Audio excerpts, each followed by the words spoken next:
Oke, di 15 Juli 2016 hari itu seingat saya sekitar hari Jumat ya. Hari itu saya tengah berada di Ankara dan saya tengah menyelesaikan studi master saya di Gazi Universitesi, dan saat kejadian itu kita nggak pernah mengira sebelumnya ada di malam hari terjadi peristiwa yang begitu mencekam dan penuh dengan heroisme. Kita masih ingat betul, saya waktu itu kejadiannya, saya ada di asrama pemerintah di kota Ankara, tepatnya di Çankırı Desi di wilayah Ulus. Kejadian malam itu setelah sekitar jam 7 jam 8 malam, kita sebenarnya sempat melihat lewat media bahwa ada peristiwa ditutupnya salah satu jembatan di Istanbul seperti itu. Tapi nalar kita waktu itu, saya bersama dua mahasiswa Indonesia pada hari malam itu, kita tidak mengira bahwa itu kudeta ya, sampai kemudian kita masih belum ada perasaan apapun ketika memang malam itu juga terjadi tuh. Awalnya kita mendengar pesawat jet F-16 itu lewat di atas asrama gitu. Sampai kemudian salah satu adik kelas saya bilang, "Kak, ini ada apa ya?" gitu. Saya waktu itu mengira bahwa kan itu masih ramai-ramainya isu Suriah waktu itu. Saya bilang, "Oh, mungkin ini pesawat Turki sedang persiapan serangan militer," saya bilang seperti itu. Tapi mungkin jadi benak kita di malam itu, kok malam-malam gitu ya, kenapa latihan nggak siang-siang gitu ya. Sampai kemudian kita terhenyak ketika ada sebuah pesawat jet yang terbang rendah, sehingga jendela asrama kita kemudian terbanting begitu kerasnya. Wah, kita benar-benar panik, kaget, mulai yang kita nggak tahu itu hanya sekedar sisa pesawat jet gitu ya. Kita tadi berpikirnya ada tembakan gitu kan. Jadi benar-benar kejadian itu benar-benar mencekam, kita nggak tahu apa-apa ya.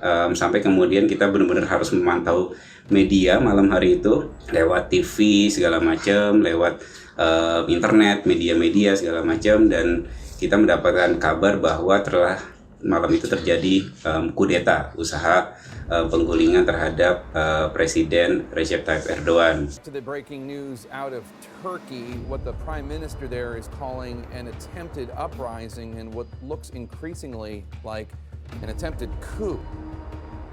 Sebagai orang asing gitu ya, kita harus tetap tidak ikut dalam konteks politik lokal, tapi setidaknya malam itu benar-benar kita mencari keamanan. Nah, kita benar-benar mencari informasi segala macam, khususnya dari media-media, dan kita tetap stay di ruangan. Sampai kemudian kita juga melihat tuh malam hari itu tank-tank ya, sejumlah tank itu, karena memang Çankırı Desi itu salah satu jalan besar ya, jalan utama di kota Ankara. Kita melihat sekitar, saya ingat berapa ya, sekitar 16 atau 20 tank gitu ya, lewat di depan asrama.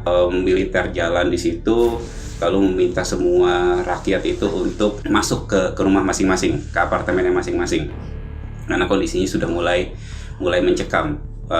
Pernyataan kudeta sudah diutarakan, walaupun sejenak kemudian ada pernyataan dari Perdana Menteri, tapi ternyata kan situasinya senantiasa terekskalasi. Nah, sampai kemudian kondisinya mengalami turning point ketika saya lupa detailnya sekitar jam berapa, tapi itu range antara sekitar jam 9 sampai jam 12 malam, 11 malam lah. Presiden Erdogan muncul lewat FaceTime, lewat CNN Turk. Alo. Buyurun Sayın Cumhurbaşkanım, dinliyoruz biz sizi. İyi akşamlar. İyi akşamlar efendim, buyurun. Ya, yang menyatakan bahwa telah terjadi usaha kudeta yang dilakukan oleh salah satu kelompok di tubuh militer Turki, dan Erdogan, beliau bilang mengundang rakyat Turki jika memang masih mencintai negaranya untuk turun ke jalan pada malam itu. Nah, ketika itu, di titik itu kemudian kita melihat satu kondisi yang sangat berbeda ya. Masyarakat Turki kemudian keluar dari rumahnya masing-masing, apapun backgroundnya, mau pro Erdogan maupun kontra Erdogan, semua turun ke jalan. Dan di sekitar jam 11, jam 12 malam itu persis kita mendengar juga secara jelas dari masjid-masjid ya, dari masjid-masjid di Turki itu keluar apa yang dinamakan dengan sela. Sela tuh kayak semacam sholawatan gitu lah segala macam. Dan ada pengumuman ya, kalau Anda masih mencintai negeri Anda masih mencintai demokrasi gitu ya, maka yang harus Anda lakukan adalah semua turun ke jalan gitu. Dan kejadian heroisme itu terjadi 180 derajat dari kondisi tadi ya, benar-benar mencekam. Orang-orang turun ke jalan, mereka berusaha ya, people power itu ya, untuk kemudian menghentikan usaha kudeta yang dilakukan oleh kelompok militer. Bagaimana kemudian mereka naik ke atas tank-tank dan segala macam. Meskipun waktu itu kalau boleh jujur ya, saya memang menyaksikan ya dari luar, dari dalam asrama gitu ya. Kita nggak sampai kemudian turun benar-benar ngikutin orang Turki pergi kemana. Jadi itu sesuatu hal yang kita lihat sebagai satu bentuk cara orang-orang Turki khususnya untuk kemudian tetap mencintai negerinya dan menunjukkan bahwa ketika Anda tidak setuju dengan satu pemerintah tertentu, jalan yang harus dilakukan adalah ya stick to demokrasi yang memang sudah diterapkan oleh negara tersebut. Ya, kondisi perasaan waktu itu memang benar-benar kita nggak tahu kita mau lari kemana segala macam. Memang kejadiannya sangat ya mencekam tadi seperti itu. Cuma yang benar-benar kita tekankan di malam hari itu adalah oke, kita stay di sini. Cuma sekedar adalah kita sekedar memberikan kabar ke orang KBRI bahwa kita dalam kondisi yang aman, kita berada di posisi seperti ini. Tapi karena memang ya itu yang benar-benar bisa kita lakukan, saling berkirim kabar sebenarnya gitu ya, termasuk ke keluarga di Indonesia gitu kan, karena di Indonesia juga pasti panik gitu kan. Bahkan sudah berpikir aduh gimana caranya mau pulang, tapi kan kita berpikir itu dalam waktu yang 3 jam apa yang bisa kita lakukan selain kemudian memastikan bahwa kita dalam kondisi yang selamat. Dan saya juga memastikan bahwa dalam satu gedung itu bersama 3 mahasiswa, kebetulan waktu itu saya paling senior di gedung itu, di antara mahasiswa Indonesia dalam satu gedung itu saya paling senior ya kan.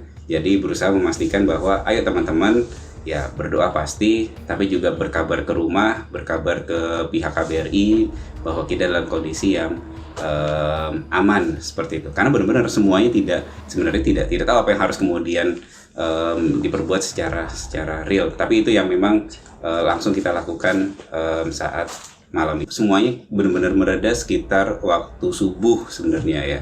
Malam itu sebenarnya kita juga nggak bisa tidur sampai walaupun memang di sekitar jam 12 lewat itu ada pengumuman bahwa kudeta gagal gitu, kudeta gagal gitu segala macamnya. Dan rakyat Turki itu masih turun ke jalan karena bising ya, semua orang merayakan keberhasilan mereka untuk menghentikan kelompok-kelompok militer, sampai kemudian endingnya adalah sekitar jam 4, jam 5 pagi itu subuh pagi sampai jam 6 mereka menyerahkan diri lah. Tentu yang kemudian kita lakukan waktu itu adalah ya tetap mawas diri ya, tetap kemudian wait and see, karena setelah kejadian kudeta itu kan state of emergency diberlakukan.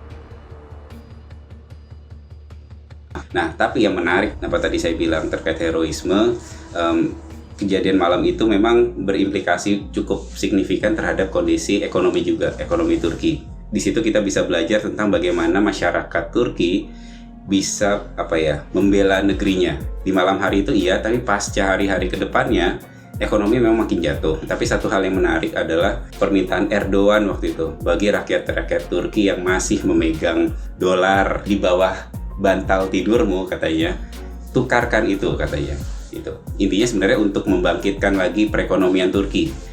Tapi yang menarik adalah ketika waktu itu kita sempat pergi ke beberapa pusat kota di Kızılay, di tukang-tukang itu tuh menarik tuh. Sekarang saya ngasih contoh, kita pergi naik bus ya.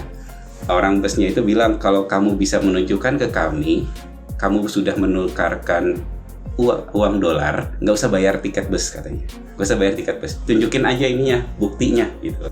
Saya masih ingat betul tuh, tukang ikan ya.